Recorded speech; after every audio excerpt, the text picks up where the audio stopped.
Just one word. There's a story behind that.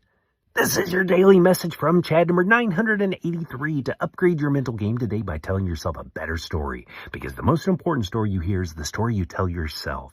This message is dedicated to Brian Kane. Here's the upgrade. The problem is too many words, but upgraded thinking cuts through the chatter with clarity. Here's the story. The year was 1910 in London. Thousands who were part of this volunteer army gathered in Clapton Hall to hear from their leader, William Booth.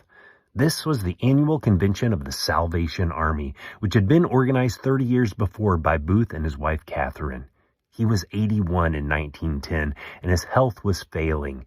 It was announced to the convention that their general would not be able to attend, but a special telegram had been sent with a message that would be read that evening.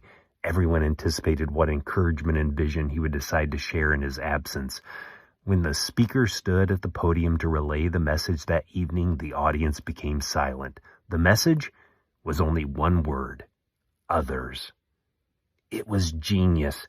It spoke to the Salvation Army values. Telegrams charged by the word, so it spoke to the frugality of the organization as well. It spoke to their mission. Their work was not for themselves, but those in need. That one word gave them their marching orders. It became a rallying cry. It was everything that needed said. The convention knew the priority. He died in 1912, but his singular message rippled through the ranks for years.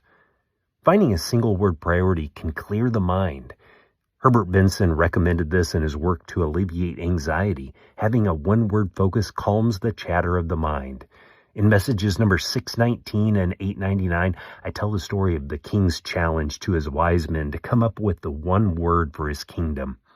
Providing one word can clear the chatter from the minds of others. Can you sum up what you're trying to say in a speech, chapter, sermon, or presentation?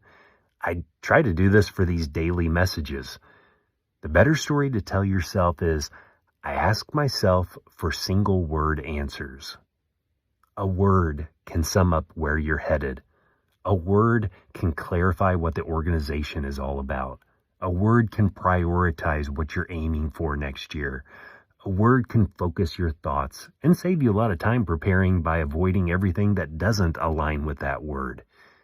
Tell me a story of one word causing clarity to fromchadsmith@gmail.com.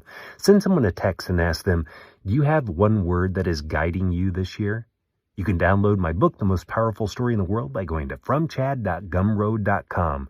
The transcript of this message and hundreds of others are always available at www.fromchad.com.